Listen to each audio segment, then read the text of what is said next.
बच्चों, आज हम पढ़ेंगे जयशंकर प्रसाद जी का जीवन परिचय। तो बेटा, किसी भी लेखक का जीवन परिचय जब हम पढ़ते हैं तो कुछ मुख्य बिंदु होते हैं। तो सबसे पहले हम उन मुख्य बिंदुओं को जानेंगे जिनके आधार पर हम जीवन परिचय लिखते हैं। जैसे सबसे पहले हम लेखक या कवि का नाम लिखते हैं, उसके बाद हम उनका जन्म लिखते हैं, जन्म स्थान लिखते हैं, माता पिता का नाम अगर है तो लिखते हैं, जानकारी है अगर आपको, जीवन परिचय लिखते हैं, उनके जीवन की कुछ घटनाएं मुख्य क्या उनकी शिक्षा थी, कैसा उनका जीवन व्यतीत हुआ, किन परिस्थितियों में क्या क्या उन्होंने अध्ययन किया। उसके बाद हम उनका साहित्यिक परिचय लिखते हैं कि साहित्य में उनका क्या क्या योगदान था, क्या किस तरह उन्होंने साहित्य की सेवा की। उसके बाद हम कृतियां लिखते हैं कि कौन कौन सी, जैसे इनकी प्रबंधात्मक काव्य है तो कोई प्रबंधात्मक काव्यों के नाम लिखेंगे, नाटकों के नाम लिखेंगे, उपन्यास है, कहानी संग्रह है। उसके बाद हम लिखते हैं काव्यगत विशेषताएं और फिर हम लिखते हैं साहित्य में स्थान। तो इतनी चीजें लिखने पर हमारा जीवन परिचय कंप्लीट होता है। तो सबसे पहले हम जीवन परिचय का जो है आपको विस्तार से समझाएंगे। तो जयशंकर प्रसाद का जो जीवन था वो बड़े कठिनाइयों से भरा था। इनके माता पिता और भाई का अल्पायु में ही देहावसान हो गया था, इसलिए इनको पारिवारिक व्यवसाय में सहयोग करना पड़ा, जिसके कारण इनकी शिक्षा अधूरी रह गई। इन्होंने घर पर ही उर्दू, फारसी, संस्कृत, बंगला आदि भाषाओं का गहन अध्ययन किया। पैतृक कार्य को करते हुए इन्होंने अपने अंदर काव्य प्रेरणा और उसके साथ साथ अपने अधिक से अधिक परिस्थितियों को जीवटता के साथ झेलते हुए युग श्रेष्ठ साहित्यकार के मंदिर में अपूर्व रचना सुमन अर्पित करते हुए ये कवि 1937 ईस्वी में परलोक को सिधार गए। इनकी जो साहित्यिक परिचय है, इनका जयशंकर प्रसाद के काव्य में प्रेम और सौंदर्य प्रमुख विषय रहा है। साथ ही उनका दृष्टिकोण मानवतावादी है। प्रसाद जी सर्वतोमुखी प्रतिभा संपन्न व्यक्ति थे। प्रसाद जी ने कुल 67 रचनाएं की है।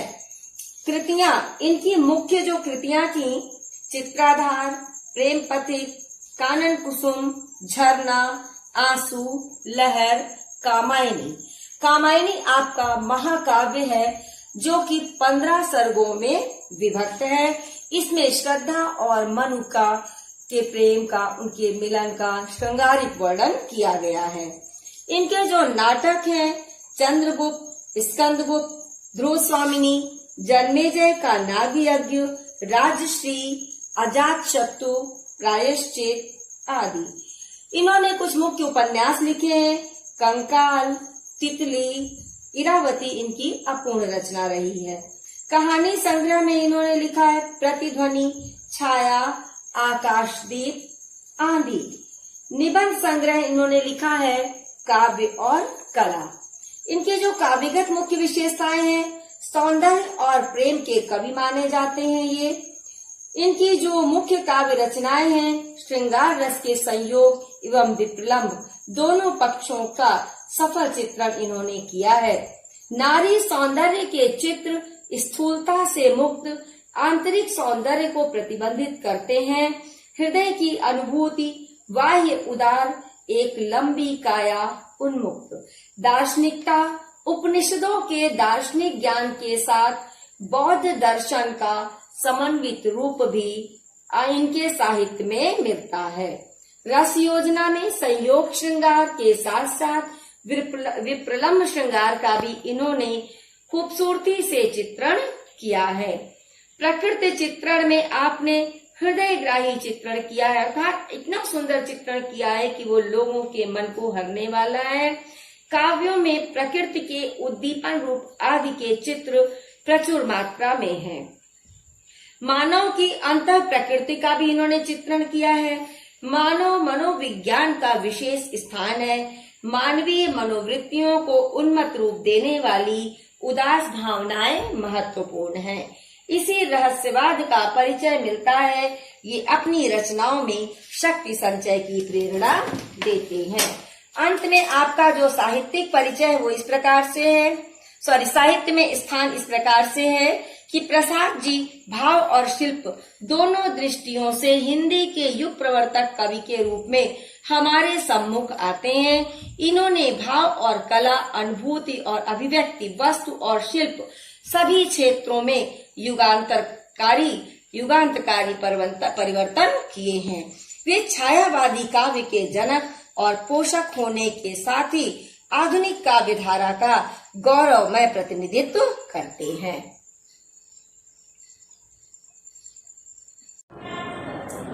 बच्चों, आज हम हिंदी पद्य में जयशंकर प्रसाद द्वारा लिखित गीत शीर्षक को पढ़ेंगे। तो जैसा कि मैं आपको बताया कि संदर्भ लिखना हो तो आप कैसे लिखोगे? प्रस्तुत पद्यांश हमारी पाठ्य पुस्तक हिंदी के पद्य खंड से जयशंकर प्रसाद द्वारा रचित गीत नामक शीर्षक से लिया गया है। प्रस्तुत पद्य में जयशंकर प्रसाद जी ने प्रातः काल का सुंदर वर्णन किया है। बीती विभावरी जागरी, अंबर पनघट में डुबो रही, तारा घट उषा नागरी। खग कुल कुल कुल सा बोल रहा, किस लय का अंचल डोल रहा। लो यह लतिका भी भर लाई, मधु मुकुल नवल रस गागरी। अधरों में राग अमंद पिए, अलकों में मलयज बंद किए। तू अब तक सोई है आली, आंखों में भरे बिहार। एक सखी दूसरी सखी से कह रही है कि हे सखी, अब तो तुम जाग जाओ। उषा रूपी नागरी अर्थात उषा रूपी स्त्री अंबर रूपी पनघट में जल के गागन को डुबा करके खींच रही है। कहने का अर्थ ये है कि एक सखी दूसरी सखी से कह रही है, हे सखी, रात बीत गई है, बीती विभावरी, रात बीत गई है, अब तो तुम जागो। गगन रूपी, अंबर बने गगन, गगन रूपी पनघट में उषा रूपी नायिका, नायिका बने नायिका, उषा रूपी नायिका तारा रूपी घड़े को डुबा रही है। अर्थात समस्त नक्षत्र प्रभात में अपने आगमन के कारण आकाश में लीन हो गए हैं। प्रभात के आगमन के कारण आकाश में लीन हो गए हैं। प्रातः काल के खग कुल कुल कुल सा, देखिए कुल कुल कुल, इसमें एक कुल कुल में दो अर्थ है। एक कुल माने समूह, एक कलरव की आवाज, ठीक है। समूह का ये है, कुल कुल माने कलरव करना। कुल कुल में प्रबुद्ध प्रकाश अलंकार होगा और क और ल की आवृत्ति बार बार होने के कारण यहाँ पे अनुप्रास अलंकार भी होगा। तो पक्षियों का समूह कलरव कर रहा है, अर्थात घड़े में पानी भरने की आवाज पक्षियों के कलरव के रूप में सुनाई दे रही है। किसलय का अंचल डोल रहा है। किसलय माने कलियां, लताएं। तो कह रहे लताएं भी जो है अपनी शीतल मंद सुगंधित हवा चलने से, शीतल मंद और हवा के चलने से किसलय का अंचल डोल रहा। जो लतिकाएं हैं वो भी हिल रही है, ऐसा लग रहा है किसी सुंदरी का आंचल डोल रहा है। अर्थात लताएं भी नवीन पराग रूपी रस से युक्त गागर को भर लाई है। मधु मुकुल नवल रस गागरी माने मध माने शहद, तो शहद के रूप में रस को भर लाई है, पराग रूपी रस को भर लाई है, परंतु हे सखी अभी तक तू सोई हुई है। अधरों में अमृत राग पिए, कहने का क्या, तुम अपने अधरों में, अपने होठों में प्रेम की मदिरा को पिए हुए, अपने बालों में यानी अलकों में, तुम्हारे अपने बालों में मलयज बंद किए, तुम अपने बालों में सुगंध को समाये हुए, आंखों में आलस्य भरे हुए, बंद किए मलयज नेत्र को बंद करके, मतलब आंखों को बंद किए हुए, आलस्य से भरी हुई, अब तक सोई है आलिए सुंदरी, तुम अभी तक सोई हुई हो। आंखों में विहार भरे हुए, मतलब आंखों में अभी तक सपने भरे हुए हैं, अर्थात अपने आंखों में अभी तक सपने भरे हुए तुम सोई हुई हो, मतलब प्रातः काल होने के बाद भी तुम अभी तक उठी नहीं हो। काव्यगत सौंदर्य है, प्रसाद जी ने स्त्री के बंधन पर घड़ा भरने के दृश्य का सजीव चित्रण प्रस्तुत किया है। प्रस्तुत गीत में जागरण गीत की श्रेणी में आता है। यह गीत संगीत ज्ञान का परिचायक है, रस संयोग श्रृंगार है, भाषा शुद्ध साहित्यिक संस्कृत खड़ी बोली है, शैली गीति शैली है, अलंकार में सामूहिक प्रवृत्ति प्रकाश अनुप्रास माटीकरण उपमा श्लेष द्वंद्वयर्थ है, शब्द शक्ति लक्षणा तथा व्यंजना है, गुण माधुर्य है। बच्चों आज हम पढ़ेंगे श्रद्धा और मन। तो सबसे पहले हम लिखते हैं संदर्भ। प्रस्तुत पद्यांश हमारी पाठ्य पुस्तक हिंदी के काव्य खंड से जयशंकर प्रसाद द्वारा लिखित श्रद्धा और मन नामक शीर्षक से लिया गया है। इसके बाद संदर्भ में क्या होता है कि किस प्रसंग की हम चर्चा कर रहे हैं। यहाँ पे हम श्रद्धा द्वारा मन का परिचय पूछे जाने की चर्चा को पढ़ेंगे, इस प्रसंग को पढ़ेंगे।